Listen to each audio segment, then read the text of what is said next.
Hello दोस्तों, ऐसी classes में आपका बहुत बहुत स्वागत है।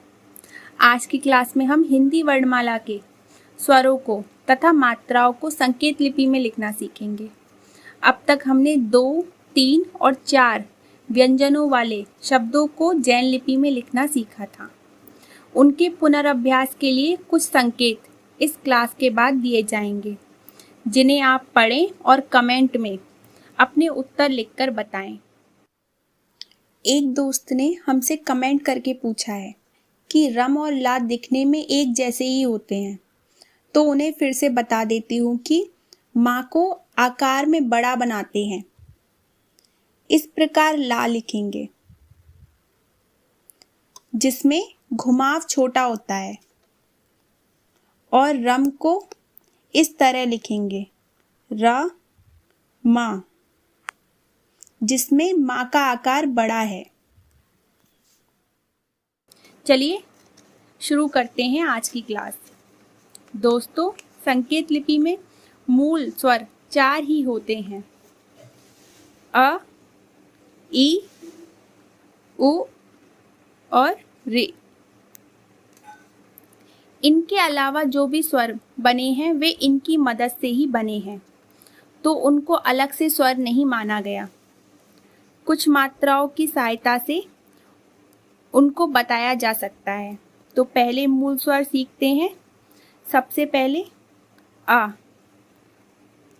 को इस प्रकार लिखेंगे अ। ई को सी के आकार में इस प्रकार लिखेंगे ई। उ को इस तरह ऊपर की ओर खुला रखते हुए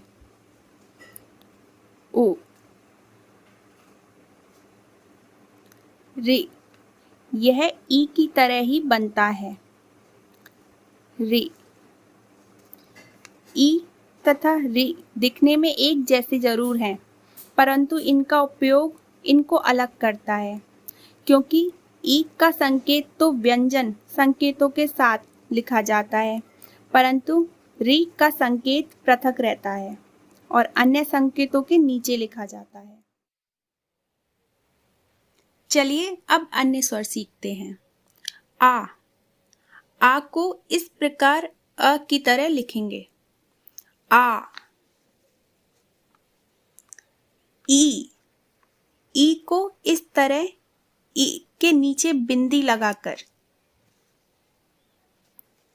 ई। ऊ को इस तरह ऊ के नीचे बिंदी लगाकर ऊ।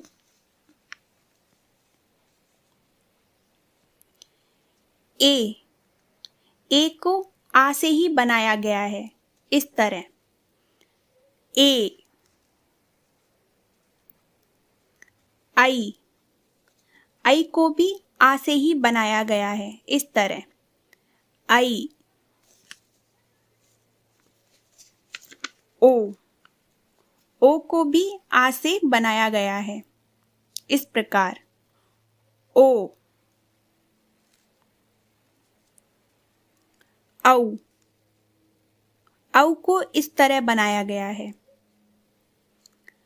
औ। अंग को आ से ऐसे बनाया गया है अंग।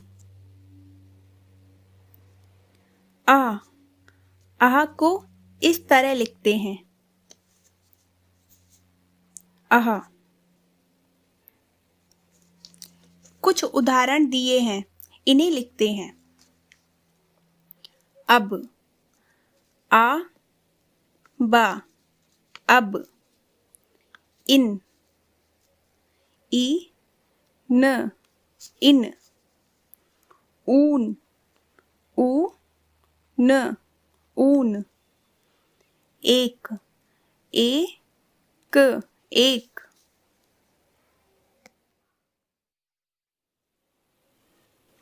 दोस्तों, अब मात्राओं को सीखते हैं। यहाँ पर सभी स्वर लिखे हुए हैं। इनकी मात्राएं इस प्रकार हैं। आ की मात्रा को इस तरह लगाते हैं।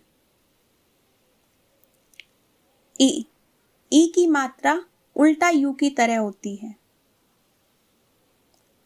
ई की मात्रा यू की तरह होती है।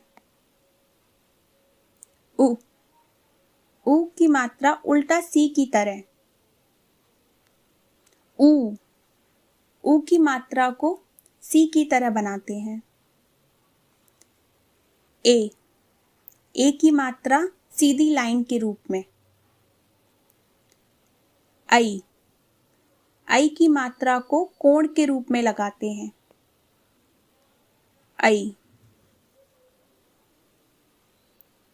ओ की मात्रा को इस प्रकार लिखते हैं।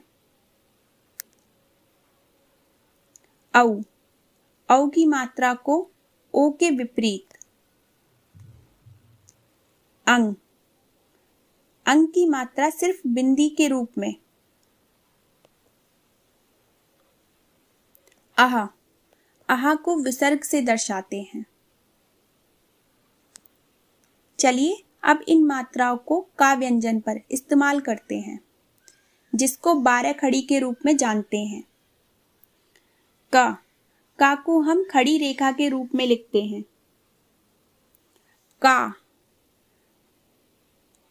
का पर आ की मात्रा का। का पर ई की मात्रा की। का पर ई की मात्रा की। का पर ऊ की मात्रा कु। का पर ऊ की मात्रा कु। का पर ए की मात्रा के। कई। का पर आई की मात्रा कई।